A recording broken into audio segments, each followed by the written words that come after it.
Life আমাদের জীবনের একটা লাইফ লাইন প্রত্যেকেরই আছে। সেটা হতে পারে 40 বছর, 50 বছর, 60 বছর, কারো ক্ষেত্রে বা 70-80 বছর পর্যন্তও হতে পারে। বাট সেই লাইফ লাইনে বা লাইফ টাইমে আমরা কতক্ষণ হ্যাপি থাকি, কতক্ষণ নিজের জন্য বাঁচি, সেটা কি আমরা জানি? আমরা দেখি যে একটা মানুষ 60 বছর 70 বছর বাঁচছে, 60 বছর 70 বছর ধরে সে তার নিজের জীবনটাকে কাটাচ্ছে।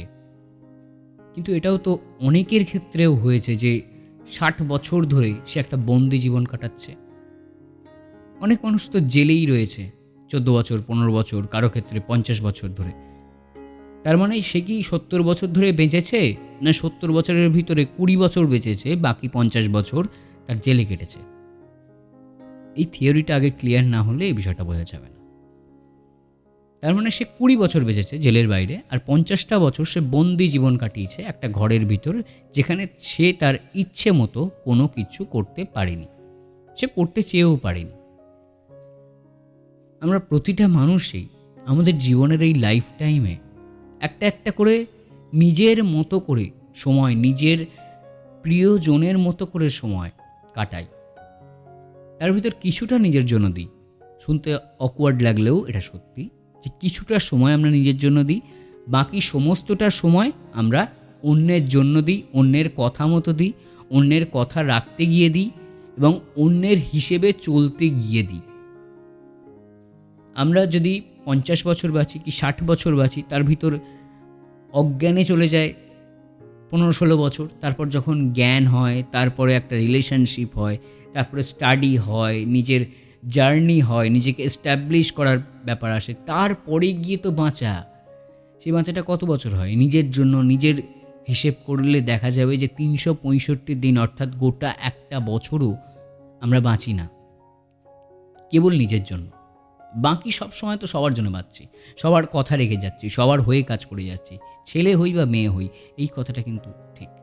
একটু ভেবে বলতে পারো তুমি কতদিন নিজের জন্য বেঁচেছ? কটা দিন? কটা দিন? কতগুলো বছর বলছি না, কটা দিন? দিনগুলো জুড়ে দেখো তো একটা বছর হচ্ছে কি না। নামকে বাঁচতে তো এখনও পর্যন্ত যারা ভিডিওটা শুনছো, এখনও পর্যন্ত যারা আছো এই অডিওটায়, তারা হয়তো তাদের বয়স 26, 27, 28, 30 হতেই পারে। কত বছর নিজের জন্য বেঁচেছো? কটা দিন নিজের জন্য বেঁচেছো? বাঁচি না আমরা। আমরা আমাদের লাইফের 100% অন্যের জন্য দিয়ে দিচ্ছি, যেটা কিন্তু হওয়ার কথা না।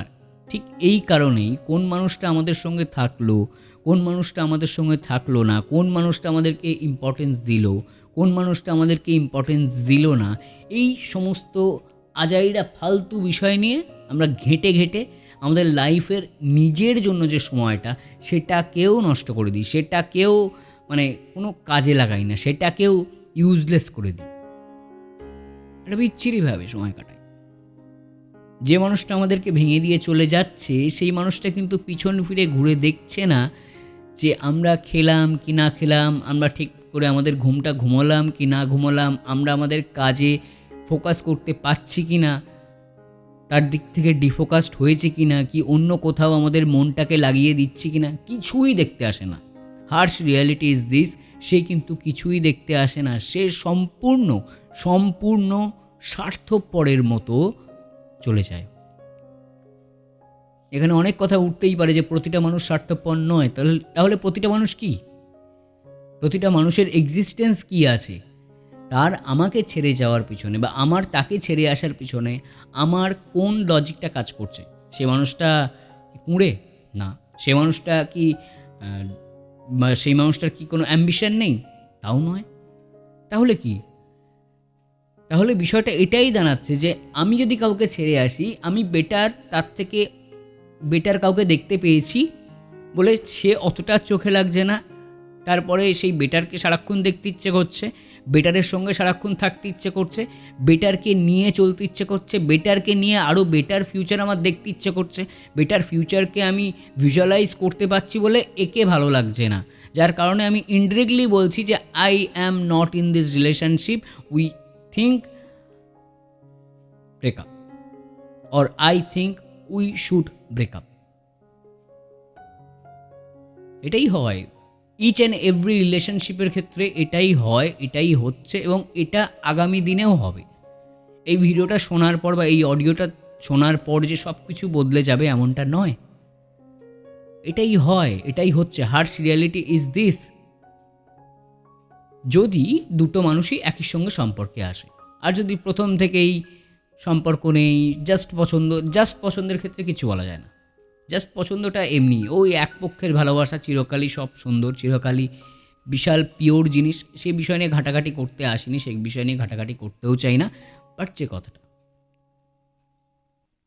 নিজের জন্য সময়, আমার প্রতিটা ভিডিওতেই এই কথাটা রয়েছে ম্যাক্সিমাম ক্ষেত্রে, যে নিজের জন্য সময়। আমি যদি আমার সময়টাকে 100%-এ ভাগ করে নিই, 50% দেবো আমি পার্সোনালি, 50% দেবো আমি আমার সেই গডকে, সেই ঈশ্বরকে, যার কাছে আমি সব জায়গা থেকে হেরে এসেও কাঁদতে পারি, যে আমাকে কখনোই ফিরিয়ে দিয়ে বলবে না যে তুমি এটা কেন করেছো বা তুই এটা কেন করেছিস, তোর এখানে ভুল ছিল। সে আমার ভুলটা ধরাবে না, সে আমাকে বরং সামনে এগিয়ে দেবে। সেটা যদি আমার ঈশ্বর হয়, আমার বাবা মা হয়, আমার ওয়েল উইশার হয়, বা আমার খুব ভালো ফ্রেন্ড হয়, then he or she is demanding for 50% and I am ready to give it to him or হার।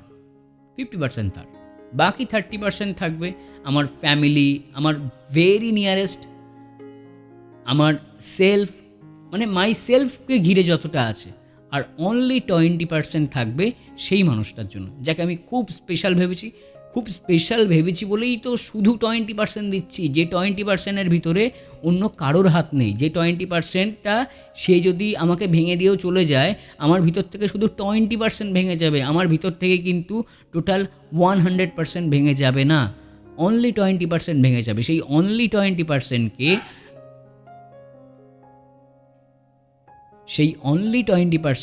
আমি ইচ্ছে করলে আবার ফিল আপ করে নিতে পারবো। এই 80% যত গ্রো করবে অটোমেটিক্যালি ফিল আপ হয়ে যাবে। তখন তার থেকেও বেটার কেউ আমার লাইফে চলে আসবে, তার থেকেও বেটার কাউকে আমি আনতে পারবো, যদি সে চলে যায়।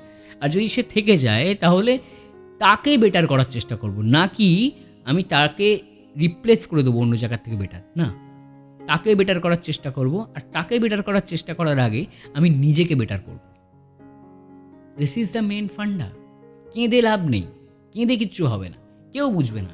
একটা মেয়ের বাবা চায় যে আমার মেয়েকে যার হাতে তুলে দেবো, সেই মানুষটা যেন একটা পয়েন্ট অফ ভিউ থেকে বা একটা পয়েন্ট থেকে বেস্ট পার্সন হয়। তুমি হলেও তোমার মেয়েকে সেই হাতেই তুলে দেবে। একটা ছেলের বাবা চায় যে আমার ছেলের সঙ্গে যে মেয়েটা থাকবে বা আমার ছেলের বৌমা যে হবে বা বউ যে হবে, সে আমার ছেলের হাতটা সারা জীবন ধরে থাকবে। আমার ছেলের জীবনে যতই ডাউনফল আসুক, আমার ছেলে যতই পিক এ উঠে যাক, সে কিন্তু সবসময় থাকবে, অল দ্য টাইম। আমার ছেলে যতদিন বেঁচে থাকবে পৃথিবীতে, সেই থাকবে আমার ছেলের দায়িত্বে। সেটা যদি খুব ভালো হয়, সেটা যেন তারা এটা আশা করে যে আমাদের মৃত্যুর পর, হার্শ রিয়ালিটি এটাই বলছি, যে আমাদের মৃত্যুর পর সেই মানুষটা যেন আমার ছেলের হাতটা ধরে থাকে, আমার ছেলেকে যেন কখনো একা করে না দিয়ে যায়। এই কারণেই একটা মেয়ে দেখেই কিন্তু ছেলের বাবারা পছন্দ করে নেয় না। মেয়ের মাথায় চুল আছে কি নেই, মেয়ে ড্যান্স করতে পারে কি পারে না, মেয়ে গান করতে পারে কি পারে না, সমস্ত কিছু বিচারের মূল পয়েন্ট কিন্তু সেটা। এগুলো দেখা হয়, আমরা হয়তো ভেবে নিই যে এটা খুব খারাপ জিনিস, বাট না। তার কারণ হলো সম্পর্কের ভিতরে একই সঙ্গে থাকতে থাকতে সম্পর্কটা যখন অভ্যেস হয়ে যাবে, যখন সেই প্রেমটা সেভাবে কাজ করবে না, একটা পয়েন্টে গিয়ে তো অভ্যেস হয়ে যাবে, সেই সময় তারা তাদের একাকিত্বটা কাটাবে কি করে? এই গান হোক, নাচ হোক, বা কোনো এক্সট্রা কারিকুলার অ্যাক্টিভিটিস হোক, বা তার সৌন্দর্য হোক, যেটাই একে অপরে তাদেরকে নিয়ে ভুলে থাকবে, তাদের সেই খারাপ অংশটা কাটিয়ে উঠবে, যার কারণে তো এই এত বিচার হয়। বাট সেটা অ্যারেঞ্জ ম্যারেজের ক্ষেত্রে, বাট লাভ ম্যারেজের ক্ষেত্রে এসব কোনো বিচার নেই। তাকে পছন্দ হয়েছে, বাবা মায়েরা জিজ্ঞেস করে অধিকাংশ ক্ষেত্রে যে আজকের দিনে যে তুই একে কী দেখে নিয়েছিস বা তোর একে কী দেখে পছন্দ হয়েছে, মানে একটা পয়েন্ট তো বলবি। সেটা যখন তারা প্রুভ করতে পারে, দেন বাবা মা বলে ঠিক আছে চলো এগিয়ে যাচ্ছি। বাট যদি এটা পয়েন্টটা প্রুভ না করতে পারে, তাহলে তো এগোয় না। যার কারণে আমি প্রত্যেককে বলবো, লাভ ম্যারেজের আগে বা রিলেশনশিপে যাওয়ার আগে অবশ্যই নিজেকে প্রুভ করাটা খুব দরকার, যে আমি ভাই আমার পয়েন্ট থেকে ঠিক আছে, তুমি তোমার পয়েন্টটাকে স্ট্রং করে নাও। আমি আমার সেলফ ভিশনটা ঠিক রেখেছি, তুমি তোমার ভিশনটাকে ঠিক করে নাও। মাঝখানে কুকুরে চিৎকার করছিল, কথা বলতে পারিনি, আই এম ভেরি সরি। সবাই ভালো থেকো, সুস্থ থেকো। ভিডিওটা কেমন লাগলো জানিও, ভিডিও নিচে কমেন্ট করতে পারো, ভিডিওটা শেয়ার করতে পারো। খুব হার্শ রিয়ালিটির কথা বললাম, খুবই কথাগুলো অনেক অংশে খারাপ লাগতে পারে, বাট সেটা নিয়ে আমার কিছু যায় আসে না। কারণ একটাই কথা, কারণ আমি দিন শেষে কারোর খারাপ চাই না। আমার ভিডিও চললো কি চললো না সেটা আমার একটু খারাপ লাগলেও এই ভিডিওটা যদি 10টা মানুষের উপকার হয় না, 10টা মানুষ যদি কান্নাকাটির হাত থেকে বেঁচে যায়, যে সে মানুষ ছেড়ে চলে গেছে বলে আমি নিজেকে ভেঙে ফেলেছি, আমি নিজেকে কষ্ট দেবো, ভাই কেউ থাকবে না ভাই। একটা পয়েন্ট পরে নিজের বাবা মাও সন্দেহ করবে এই ছেলে ইউজলেস, এই মেয়েটা ইউজলেস, এই মেয়েটা আমার ঘাড়ে বোঝা হয়ে গেছে, তখন নিজেরই খারাপ লাগবে। সেই খারাপ লাগাটা যাতে না হয়, নিজের দায়িত্ব যাতে নিজে নেওয়া যায়, নিজেকে যাতে নিজে তৈরি করা যায়, এই কথাগুলো হয়তো ক্যামেরার চোখে চোখ রেখে আমি বলতে পারতাম না, কারণ কোথাও গিয়ে নিজের ভিতরে একটা জড়তা কাজ করতো। সেই জন্য আমি অফ দ্য ক্যামেরা কথাগুলো বলছি। ভালো থেকো, সুস্থ থেকো, ভালো রেখো সবাইকে, নিজেকে সবার আগে ভালো রেখো, কারণ নিজে ভালো না রাখতে পারলে, নিজেকে ভালো না রাখতে পারলে অন্য কাউকে ভালো রাখতে পারবে না। নিজেকে ভালো রেখো, ভালো থেকো, সবাইকে ভালো রেখো। আর 10 জনের চিন্তা করে লাভ নেই কে ভালো বলবে কে খারাপ বলবে। দিন শেষে নিজে না জিতলে সবাই খারাপ বলবে, আর দিন শেষে নিজে জিতে গেলে ভাই সবাই ভালো বলবে। রবীন্দ্রনাথের নাতি না জিতলে তাই কেউ চিনবে না, আর রবীন্দ্রনাথের নাতি যদি জিতে যায়, রবীন্দ্রনাথ বলে তার কিন্তু পরিচয়টা হবে না ভাই, অন্য কেউ বলে পরিচয় হবে না, তার নামটা তার নামেই পরিচয় হবে। দেশে যে পরিচয়টা যার যার, যদি স্ট্রাগল পিরিয়ডটা 20 বছরের হয় হোক, কোনো অসুবিধা নেই। যদি স্ট্রাগল পিরিয়ডটা 2 বছরের হয় তা তো খুব ভালো কথা। এক একজনের ক্ষেত্রে এক এক রকম, তার পূর্ব জীবনের কর্ম বা তার এই পর্যন্ত কী কর্ম সে করেছে সেটার উপর ডিপেন্ড করে হয়। So it's up to you, কেমন করেছো কেমন করবে সেটার উপরে, কোনো কিছুই তাকে ফাঁকি দিয়ে করা যায় না। ভালো থেকো, রাধে রাধে। আজকের ভিডিও এখানেই শেষ করছি।